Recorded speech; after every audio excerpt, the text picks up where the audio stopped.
Week 10 is about the no conflict rule and corporate opportunities. So we are, and that's a sort of very classic corporate governance topic.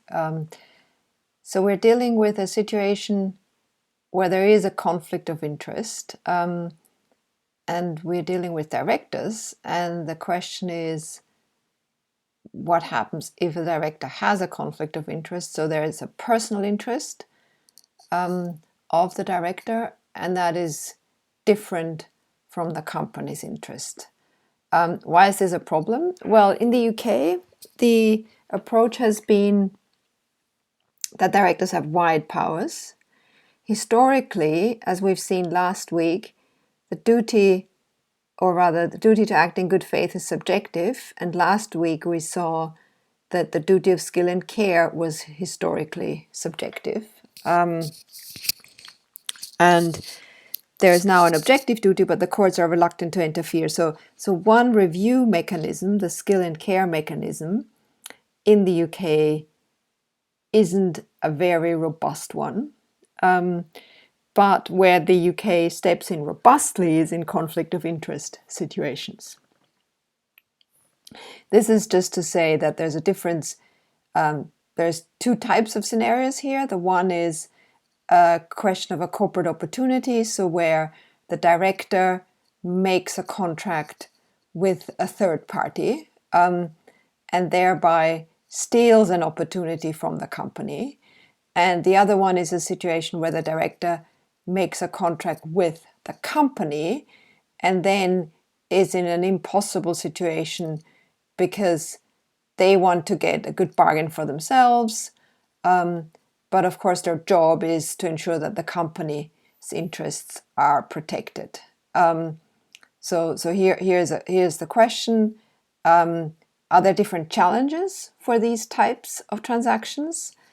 Do we need to decide?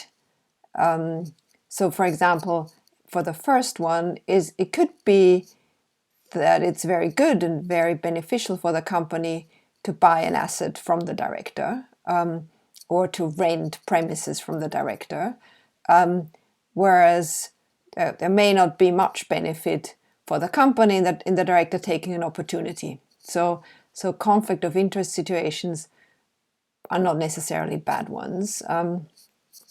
If we look at the shareholder structure, well, we're likely to get more of an interest from closely held shareholders than from dispersed shareholders. So there may be a difference on whether or not this company is listed.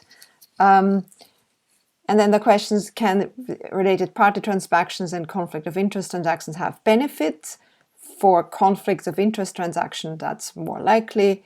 For related party transactions, maybe not so much. And then the question is, does the strength of the institutions matter? So does it matter if you've got robust courts able to enforce these claims? Or conflict of interest is, of course, relatively easy to enforce because there's the conflict, and so that's perhaps easier than a review of a skill and care framework. Okay, so looking at the UK, what it says on the slide is the mothership, the rules in equity. This comes from trust law, and the rules were very clear. No engagement where there's a personal interest, and definitely there are no questions allowed as to the fairness of the contract. That's just a no-go. If a director acts and there's a conflict of interest, we're not asking if any harm was done, if any damages was done. It's just not a defense to say this was a fair contract regardless.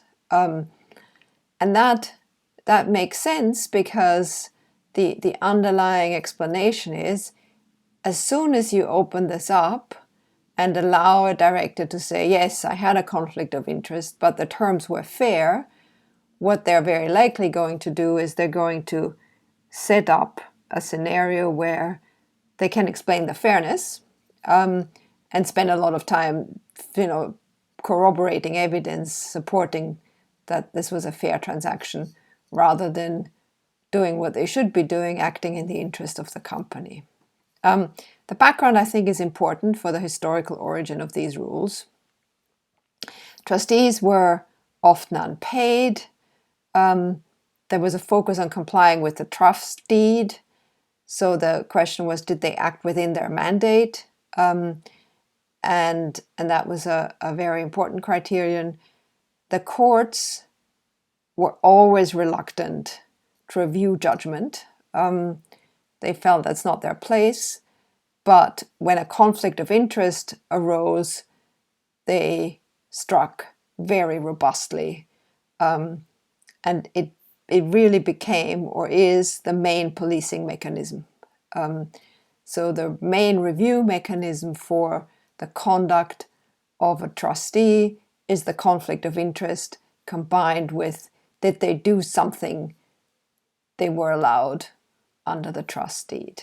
So in the company law context, the same rules apply, but the starting point was shareholders approve these self-dealing transactions, and the articles then undermined that rule by generally allowing self-dealing, but requiring disclosure to the board. And that mechanism continues to operate. The mechanism is, if a director enters into a transaction with the company, they have to, if the company enters into a transaction, it's better to explain it from the perspective of the company. If the company enters into a transaction and the director has an interest, personal interest in that transaction, then they have to disclose it to the board. And that was made mandatory in 1929.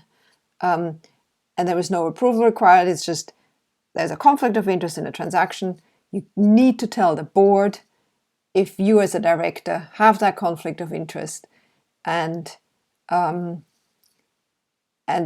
that's necessary for the transaction to be allowed to go ahead. So Section 177, modern law.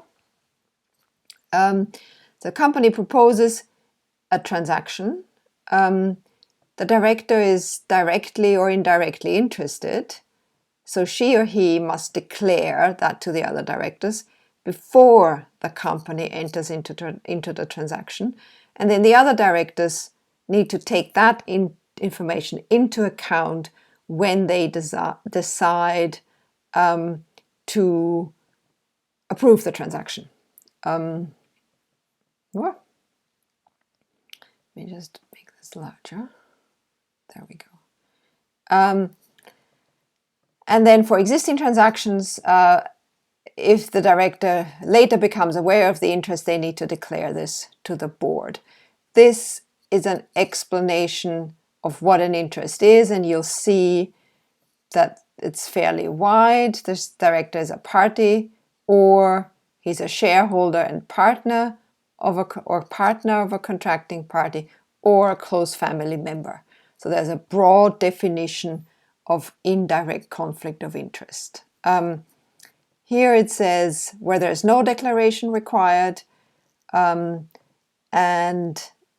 yeah, you can read these on your own time, in your own time. So the idea is, if there is a conflict of interest with a wide definition of what an indirect conflict is, the director needs to declare this, and the other directors, when they take their decision, take that into account. So if disclosure is made, all's well. The articles can impose further requirements. So they can, for example, require that the board committee reviews this, that the disinterested directors without the director present discuss it, and other such requirements. If there's no disclosure, the transaction is voidable at the instance of the company, unless unless restitution is impossible or a third party in good faith is adversely reflected. There's no money claim against the directors because the courts don't want to rewrite the contracts made with the directors. And then for substantial transactions, the shareholders need to approve them. So the approach in the UK is declaration to the board, then the board takes this into account, but for substantial transactions, the shareholders need to give their approval. And the requirement is a simple majority, and you can see here a definition of what a substantial transaction is. The listing rules have an additional definition, and if that shareholder approval isn't forthcoming, then the transaction is voidable, unless, again, restitution is impossible or third-party rights interfere, but the director can give an indemnity to avoid that the transaction is avoided, and also the shareholders can affirm the transaction. So if that doesn't happen, so the consequence is voidability, subject to these criteria. The director has to account for profit and also has to pay damages. So here's another example of what is required for shareholder approval. So we see in the UK, for conflict of interest transactions, there's a two-step process. The first step is small transactions, disclosure to the shareholder, to the board, and then the board considers the conflict of interest. Large transactions need to be escalated to the shareholders. They have to approve, and so that's a higher level approval process. There are, of course, other possibilities for governance for interested transactions. So we've got here majority of the minority. So you remove the interested directors, and then you require approval of the majority of those who aren't interested. Or you give it to the NEDs, or you have a special board committee for self-interested transactions. You can also have public disclosure, or alternatively, you can allow fairness opinions. So the sort of your contribution to this topic is asking yourself what works best. What is the best way of dealing with conflict of interest? And to give you an example of another system dealing with this situation, here's some German law where you may remember from the previous week, there's more intervention on skill and care. There's also a dual board, so we've got a governance structure ready-made, and there's no trust law. So the UK's development, which came from trust law, doesn't exist here because there's no trust law. The supervisory board is the place where conflict of interest transactions are dealt with. It's a neutral arbiter. It's the job of the supervisory board to approve the director's remuneration, to approve loans, and the section that does the heavy lifting is the section that the supervisory board shall represent the company vis-a-vis members of the management board in the court and outside of the court. So you'll see there isn't a specific conflict of interest provision, but there's this. So there is a governance rule that says for a contract between the company and its executive board members, that in that case, the supervisory board takes the decision. So here are some examples. One kind of weakness of the rule is the difference maybe of the German rule is that the rule applies also to indirect conflicts, but those are more narrowly defined than in the UK. For example, dealings with family members are not don't constitute an indirect conflict. So we've got here a system where the governance mechanism is one of the supervisory board. When the company deals with a member of the management board, that is, the supervisory board represents the company. So this is a procedural governance requirement. Here's a shareholder rights directive, which is sort of in the process of, probably has already been implemented across the EU. So they here applies to related party transactions, and that's transactions with the company of a related party, and that has to be approved by the shareholders or the supervisory body. So we have a EU-wide rule which deals with related party transactions, and those are and they have sort of indirect transactions as well. So here is the definition of what's indirect. There is a threshold requirement. In Germany, it's 2.5% of the company's assets. So that's a definition of what such a transaction is. And here's sort of the quality criterion in terms of sort of the number criterion, the quantitative criterion. So aggregate occurring over the past 12 months. And approval either of the general meeting, the shareholders, or of the supervisory board.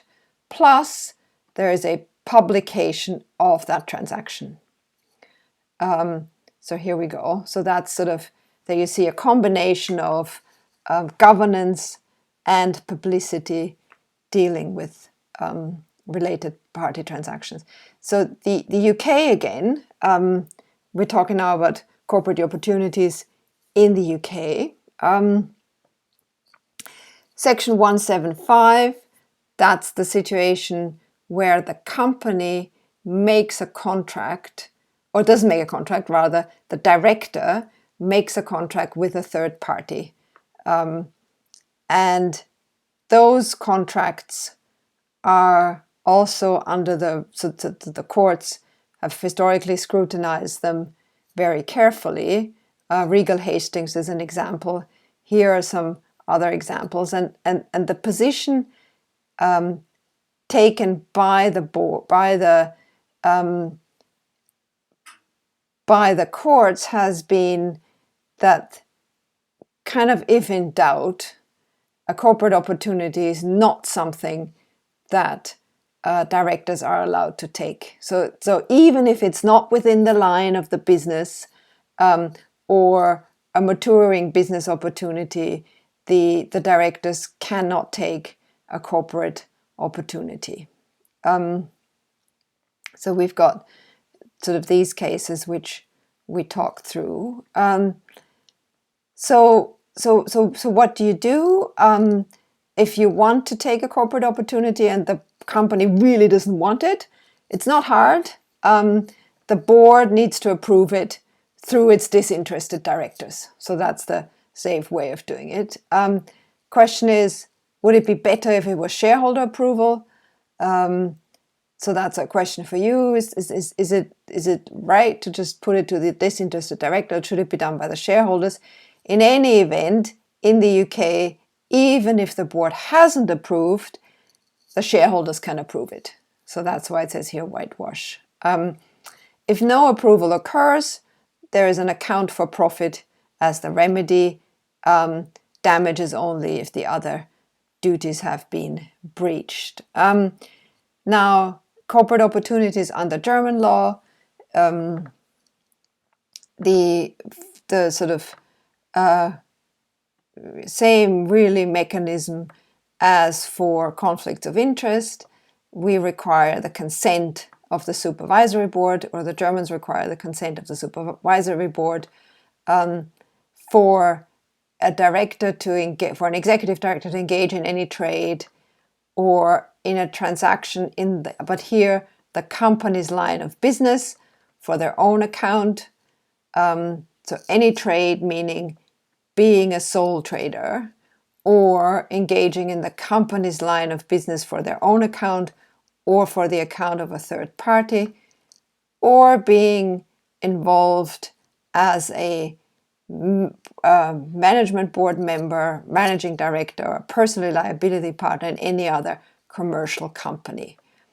Now that is a bit broader than conflict of interest. That has also to do, especially the last one, with a desire to ensure that the directors devote their full energy, their full engagement, or their full attention. Attention is the better word. The full attention to their role, and again, damages or account of profit. So overall, then, the things that you need to make up your mind on: should we ban all interested transactions, or should we, if we don't do that, does it make sense to require a fairness review or to allow a fairness review? And alternatively, if we don't think fairness reviews are a good idea, what governance tools? Should it be the directors, or should it be the shareholders who approve what kind of interested transactions?